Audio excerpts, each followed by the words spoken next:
আসসালামু আলাইকুম আপু ভাইয়ারা, আপনারা সবাই কেমন আছেন? আলহামদুলিল্লাহ আমরা সবাই ভালো আছি। আবারও নতুন একটি ব্লগ নিয়ে চলে আসলাম আপনাদের মাঝে। সুন্দর একটি সকাল দিয়ে শুরু হলো আজকের ব্লগ। তো এই তো সকালে ঘুম থেকে উঠেছি, চুলায় গ্যাস নেই, আর আজকে আবার নাস্তাও বানাতে ইচ্ছা করছে না। তারপরে নাস্তা নিয়ে আসলাম হোটেল থেকে, আর আপনাদের ভাইয়ার জন্য এই তো ডিম ভাজছি। একটা ডিম ভাজতে মনে করেন সময় লাগছে প্রায় 1 ঘন্টা। মোমবাতির মতো চুলা চলছে। তো এই অবস্থা আর কি, মানে শীতের দিন আসলে আর কি একটা করুণ পরিস্থিতি যায়। তো আর হচ্ছে আর ডিম খাবো না। আমার ডিম খেতে গেলে সকাল সকাল কেমন যেন লাগে। অনেক মানুষের এইরকম সমস্যা, শুধু আমার না। মনি, ডিম পোস্ট করো। মেয়ের জন্য আর মেয়ের বাবার জন্য আর কি করব ডিম। আর এই তো দেখাচ্ছি আপনাদের ভাইয়া আবার পরোটা খাবে হচ্ছে। তো টমেটো সালাদ কেটে নিয়েছি, টমেটো কেটে নিয়েছি সালাদ দিয়ে, আর হচ্ছে তো ডিম ভেজে নিয়েছি কাঁচামরিচ পেঁয়াজ দিয়ে, এটাই খাবে। তো ঠিক আছে, আপনাদের ভাইয়া সকালে ঘুম থেকে উঠেই ওনার হিন্দি ফিল্ম দেখা শুরু হয়ে গেছে। আর এক ছবি মনে করেন 4-5 বার দেখবে, দেখে দেখে আবারও সেই ছবি দেখবে। বলে যে না, আমরা বলি যে তোমার সাথে বসে 4-5 বার দেখেছি। আর কি করবো, টিভি দেখার সময় হলে দেখা যায় কি রিমোট আর বাচ্চাদের মতো। বড় মেয়ে কান্না করলে বলে কি তুমি মোবাইল নাও, আমাকে রিমোট দাও। আবার ওনার ফোন আসলে মেয়ে আবার রিমোট নিয়ে নেয়, উনি মোবাইল নেয়। তখন উনি নিজে থেকে বলে দাও মোবাইল তুমি নাও, রিমোট মোবাইল দাও আর রিমোট তুমি নাও। এরকম বাচ্চাদের মতো ওই বসে বসে কি করবো, টিভি দেখার মানে ইচ্ছা, ওই একই ছবি ওনার সাথে 4-5 বার দেখে। তো আমি বলি কি, ডাক্তার বলেছে কি ওই অস্বাভাবিক বাচ্চা যারা তারা একই খেলনা দিয়ে বারবার খেলে, আর স্বাভাবিক বাচ্চা যারা তারা এক খেলনা দিয়ে বেশিক্ষণ খেলে না। আপনাদের ভাইয়ার অবস্থা হয়েছে আর একরকম। আমি বলি তুমি আরেক রকমের প্রতিবন্ধী, যে একই ছবি বারবার দেখো। সেই ডাক্তারের কথার সাথে তোমার ব্যাপারটা মিলে গেছে, দেখো আর বলো কি যে না আমি দেখিনি। তো এই হচ্ছে অবস্থা। চলেন যাই, আপনাদের ভাইয়ার নাস্তা দেই। অন্ধকার করে রেখেছে ড্রয়িং রুম, পুরাই অন্ধকার। এই দেখেন একই ছবি বারবার দেখে 4-5 বার। এই ছবির মধ্যে নায়ক মারা গেছে, আর দেখে আর বলে যে দেখি নেই। বললাম না, রান্নাঘর থেকে তো বিস্তারিত বলে আসছি, আর বলবো না এখন। 12টার সময় নাস্তা। মিথ্যা কথা, 12টা কয়টা? উঠছি তো সকালবেলায় ভোর 6:30, আবার যে শুয়ে আসছিলাম। ধরো ধরো ধরো।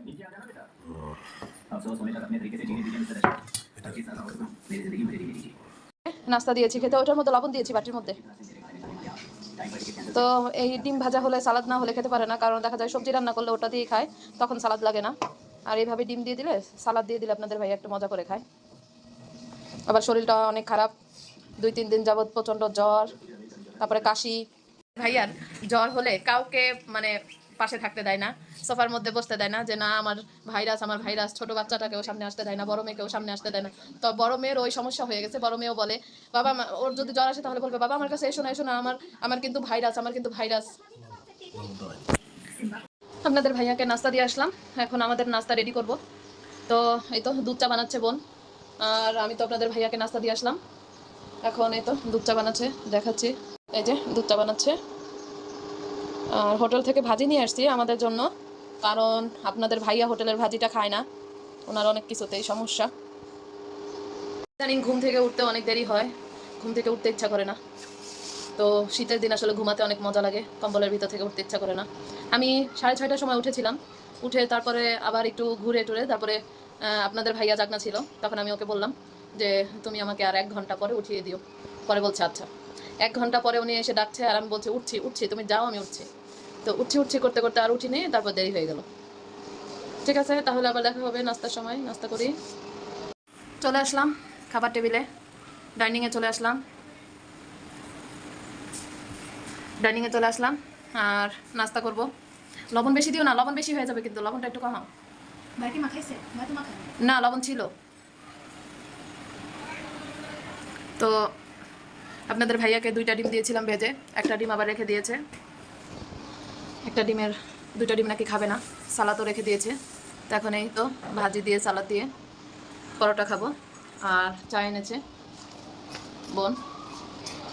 আবার রান্নাবান্নার একটা ঝামেলা, ভালো লাগতেছে না কেন যেন। ইদানিং রান্নাবান্না করতে ভালো লাগে না। আপনাদের ভাইয়া আবার বোনের বাসায় যাওয়ার কথা, আমি বলেছিলাম যে সবজি কম নিয়ে এসো, মানে 1 বস্তা সবজি নিয়ে এসেছে। আমার এত খারাপ লাগছে ইদানিং, আমার লাউ ফুলকপি, তারপরে হচ্ছে লাউ ফুলকপি পাতাকপি, মানে মূলা, এগুলো দেখতে ইচ্ছা করছে না আমার, সবজি খেতে ইচ্ছা করে না ইদানিং।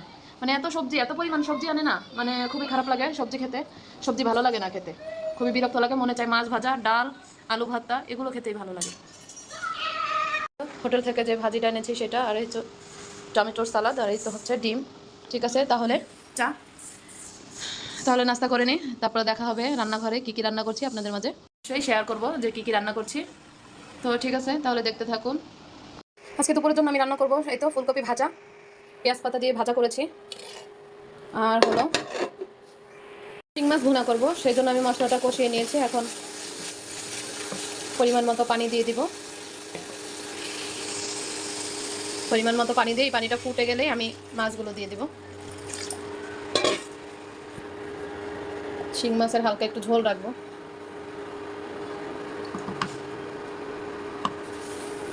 এখন আমি এটা ঢেকে দিব, এই তো আমি এখন ঢেকে দিব। ঝোলের পানিটা ফুটে গেছে, এখন আমি মাছগুলো দিয়ে দিব। এই তো মাছগুলো দিয়ে দিলাম, এখন আমি ঢেকে দিব।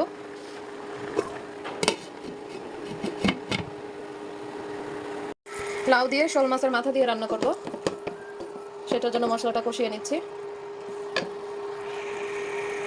মশলাটা কষানো হয়ে গেলেই লাউগুলো দিয়ে দিব। মশলাটা কষানো হয়ে গেছে, এখন আমি লাউগুলো দিয়ে দিব। লাউগুলো দিয়ে দিলাম, এখন আমি ঢেকে দিব। লাউয়ের সাথে টমেটো দিয়েছি একটা। এই তো মাছের মাথাগুলো দিয়ে দিলাম, এখন আমি ঢেকে দিব। লাউটা রান্না করে নামিয়ে ফেলেছি, শোল মাছের মাথা দিয়ে লাউটা রান্না করেছি। তো রান্না শেষ, আজকে এগুলোই রান্না করলাম। আপু ভাইয়ারা, আমার রান্না বান্না শেষ হয়ে গেছে। এই তো বের হলাম রান্নাঘর থেকে। অস্থির লাগছে, ছোট মেয়ের সাথে আবার একটু খেলা করছি, দৌড়াদৌড়ি করছি। মেয়ে আমাকে ধরছে, এই যে আমি আমার সাথে দৌড়াদৌড়ি করছে, দেখেন। আমি না, ধরো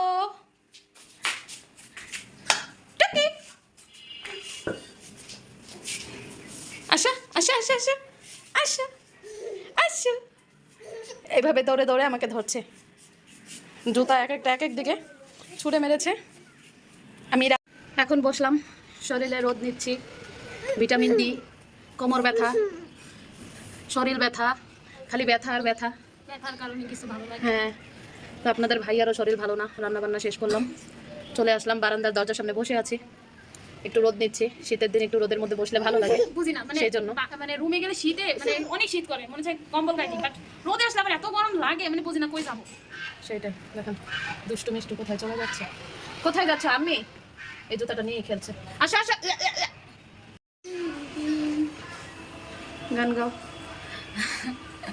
গান এখন আর বেরিয়ে হবে না, আপনি শুরু করেন। এই তো কি আর বলবো, এই তো কাজ শেষে দেখেন আমার মেয়ে মারছে আমাকে। তো সবাই ভালো থাকবেন, সুস্থ থাকবেন, আল্লাহর কাছে দোয়া করি আল্লাহ সবাইকে ভালো রাখুক। তো দূরে এবং কাছে থেকে যারাই দেখছেন না কেন, আমাদের ভিডিও যদি একটু ভালো লেগে থাকে তাহলে অবশ্যই লাইক, কমেন্ট, শেয়ার, সাবস্ক্রাইব করতে ভুলবেন না। পাশে থাকবেন, ইনশাল্লাহ আমরাও পাশে থাকবো। তো আজকের মতো এখানেই বিদায়। আল্লাহ হাফেজ, আসসালামু আলাইকুম।